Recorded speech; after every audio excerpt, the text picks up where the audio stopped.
네, 안녕하세요. 네, 환경오염 물질의 종류 시작하도록 하겠습니다. 그래서 여러분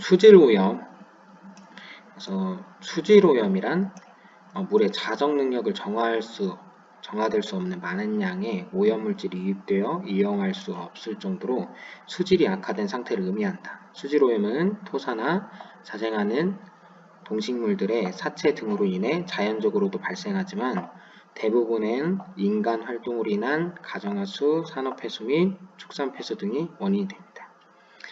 그래서 지구의 물의 분포는 지금 현재 대부분은 해수가 97%고요.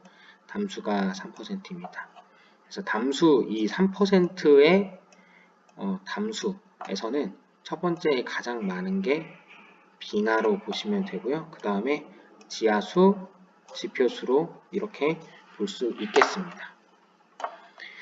수질 오염 물질, 유기물이 무엇이냐 해서 유기물은 나중에 배울 건데 탄소가 들어가 있으면 유기물로 보시면 될 것 같고요. 이거는 나중에 이렇게 조금 더 자세히 배우도록 하겠습니다. 음식물 낙엽, 동식물의 사체 및 분뇨, 식품 폐수 등 주로 생물체와 그 부산물에 의해 발생하는 것을 뜻한다. 유기물은 주로 탄수화물로 구성되어 있으며 물속에서 미생물에 의해 분해되어 무기물질로 변하고 수중 생태계의 먹이사슬에 의해 순환된다. 미생물은 유기물을 분해할 때 물속에 녹아있는 산소를 소비한다 해가지고 이런 부분 보시면 되겠고요. 그래서 무기물 같은 경우에는 탄소 화합물 이외의 것들로 이렇게 그냥 보면 되겠습니다.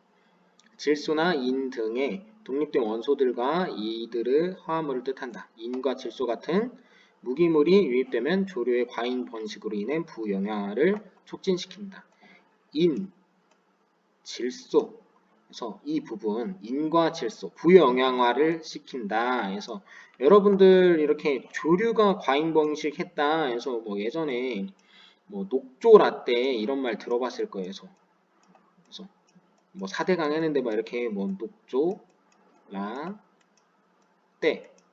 그래서 녹차 라떼처럼 생겼어요. 근데 그게 물 위에 있어가지고 녹조 라떼라고 이렇게 보면 돼요. 바다 같은 경우에는 이렇게 빨갛게 되죠. 그래서 인과 질소. 인은 저희 외웠죠? 당연히 인은 P고요. 네, 질소는 N입니다. 세균. 그래서 물은 여러 가지 경로로 통해 이질, 콜레라, 장티푸스 등 수인성 질병을 유발하는 세균에 의해 오염될 가능성이 많다. 병원군은 아니지만 대장균이 발견되었다는 것은 사람이나 동물의 배설물이죠. 배설물에 의해 오염되었음을 뜻하며 이는 수인성 전염 병원균에 노출됐을 가능성이 높다는 것이다. 그래서 점오염원 이렇게 봤는데 이렇게 오염되는 이런 물질이 있는데 점오염원은 뭐다? 점자가 정해졌다라고 이렇게 외우세요. 이렇게 정해짐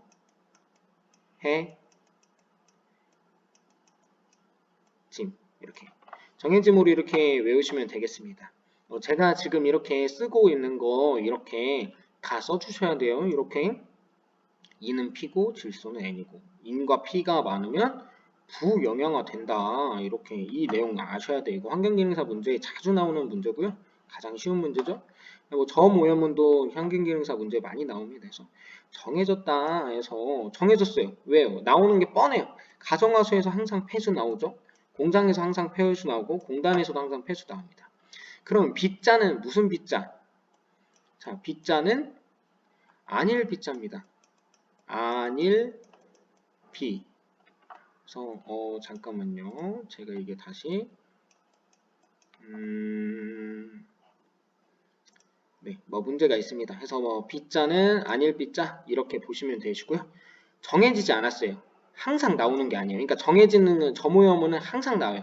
가정에서 물 쓰면 항상 폐수 나오고 공장에서 항상 폐수 나오고 이렇게 되는데 비점오염원은 항상 나오는 게 아니라 이렇게 비가 올 때 좀 약간 특별할 때 그러니까 비 왔을 때에서 아까 여기서 이렇게 우리가 비료를 뭘 쓰냐면 예전에는 똥 썼죠? 똥에는 이렇게 똥은 단백질이 분해됐기 때문에 이렇게 질소가 많아요. 질소가. 그래서 이렇게 질소가 많고요. 그 다음에 여기 비점오염원 이렇게 봤었을 때 정해지지 않았어요. 언제? 비 올 때. 뭐 이렇게 보시면 되고요. 뭐 농경지 유출수 이렇게 보시면 되겠습니다.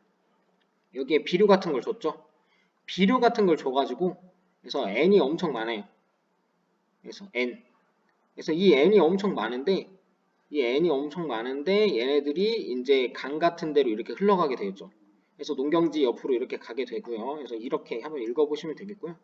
중금속에 이렇게 했죠. 저희가 수업하면서 카드뮴 해가지고 이렇게 예전에 광산에서 이렇게 했죠. 광산에서 이 폐기물에서 이렇게 재련을 했어요. 재련도 하고 정광도 하고 뭐 도금도 하고 막 이런 거를 했는데 그 다음에 나중에 어떻게 됐더라? 그 물을 마시니까 여러분 일본어로 아프다가 뭐죠? 이따이 그래서 이따이 병입니다. 카드뮴이 있다 그러면 얘는 이따이 병. 자, 수는 뭐다? 이렇게 뭐 미나마타병 이렇게 보면 되겠고요. 그 다음에 PCB는 뭐 까네미유증 이렇게 보시면 되시고요. 그래서 불소 해가지고 뭐 이렇게 불산이라고 하죠. HF. 이 HF 이거 재밌었던 게 작년에 뭐 이렇게 수출 규제 있었었죠. 일본에서 안 판다고 했었던 게 이 HF예요. 그래서 HF는 어디에 쓰냐? 뭐 이렇게 배출원이 뭐 인산, 유리공업, 알루미늄, 뭐 유업공업 이런 데서 써요. 그래서 거기서 배출되고요. 뭐 유가크롬은 뭐 저희가 뭐 환원침전법 이렇게 나중에 이렇게 배울 거였거든요. 원침전법 이렇게 배울 거예요. 그래서 용존산소로 이렇게 넘어가시면 수질오염 지표. 그러니까 아까 유기물이 분해되려면 뭐가 소비된댔죠? 용존산소가 소비된댔죠. 그러니까 유기물은 좀 약간 오염이 됐다고 보면 되겠고요. 근데 유기물에 많이 들어가 있으면 용존산소의 양은 많다? 적다? 적겠죠. 그래서 용존산소의 양은 적습니다. 용존산소의 양이 적고요. 그래서 용존산소의 적은 물속에 녹아있는 산소의 양이고요. 그래서 좀 약간 녹아있는 양, 막 이거 용해율 좀 어렵죠? 그래서 뭐 생각하면 되냐면 코카콜라 코카콜라로 썼어요. 이거 갑자기 안 돼가지고 이렇게 표현하는데 하여튼 코카콜라예요. 코카콜라를 왜 생각하냐? 코카콜라의 기미, 그 탄산이 하게 되려면은 여러분 어떻게 해요? 온도는 어떻게? 차갑게. 그럼 압력은 크게. 그래서 코카콜라에 탄산이 많으면 온도는 어떻게? 차갑게. 그 다음에 압력은 크게. 그래서 그 내용이 이렇게 돼 있는 거예요. 이렇게 수온이 낮을수록 용해율이 증가해가지고 어떤 기체가 물속에 녹으려면 온도는 낮아야 이렇게 잘 녹을 수 있고요. 그 다음에 압력이 높을수록 이렇게 하고요. 또 용존산소는 이렇게 이 동식물들의 호흡작용에서 용존산소가 감소된다. 뭐 유기물질이 많을수록 용존산소가 작아진다. 물속에 대신 다른 애들이 많이 녹아있으면 이게 감소한다. 뭐 이렇게 보면 되겠죠. 뭐 이게 환경기능사 작업형이에요. 그래서 수질오염 공정시험법에 의해서 윙클러 해가지고 하기도 하고 윙클리드라고 하기도 하고 윙클리드 아지아드와 나트륨 변법 해가지고 이 공정시험법을 여러분들이 이렇게 작업형 하게 됩니다.